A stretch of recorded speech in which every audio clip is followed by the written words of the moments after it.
Now what we want to do is let's try to extract a last name from this email address right here. And this is going to be a little bit more complex, and we're going to have an instance of what I call nested formulas, where you're going to have like a formula within a formula. So the first one I want to do is called find. I'm going to write equals find. And what you do is, what are you searching for, and where are you searching for it? So in this case, I want to find the @ symbol. Where do I want to find that symbol? I want to find it right here. And when I close the parentheses and press enter, it's going to give me a number. I actually don't want to autofill in this case, so I'm going to press X. So this is basically saying, hey, the 12th character in this string is an @. Great, okay, so what about it?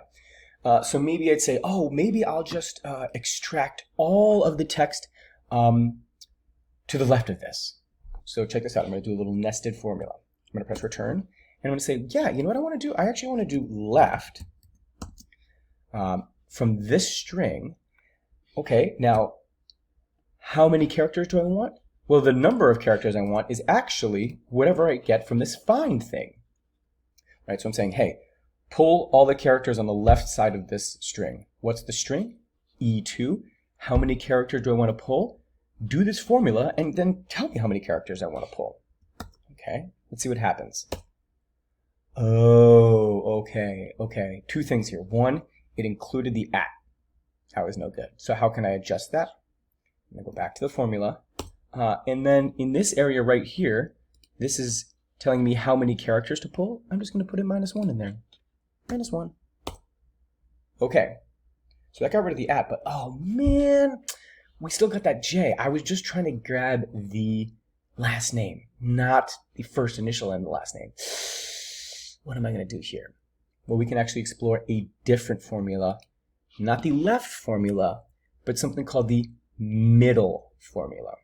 So it equals mid, and says, okay, pull from the middle of a string. So we can say, okay, well, this is the string from which I want to pull, E2. When do I want to start? You say, actually, I want to start at the second character. And then let's see what happens if I use the rest of this the same. It still has that @. How can I adjust it? Instead of -1 at the end, I'll do -2, saying count that many characters, subtract away the @, subtract away the J in the beginning. Check it out. We just extracted that last name from the email address. Well, now I want to do it for the rest of these email addresses, but Google Sheets didn't give me the option to auto do it or whatnot. So how can I? We've got a couple of options. Note that if I just copy this and paste it, I'm going to be pasting a formula. So it should automatically update to this cell and to do the exact same formula and give me just the last name. Let's see what happens if I paste right now. Very cool. Very cool.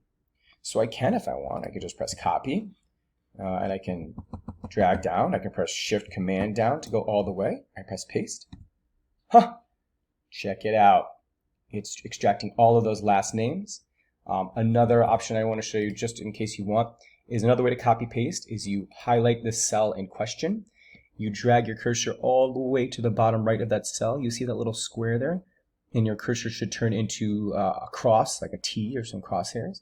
Click and drag, and that does the same thing. It will allow you to copy paste that formula. So friends, I hope that this was helpful for us to engage with formatting from names to emails or emails to names, something that I think comes up very often. So again, happy formatting.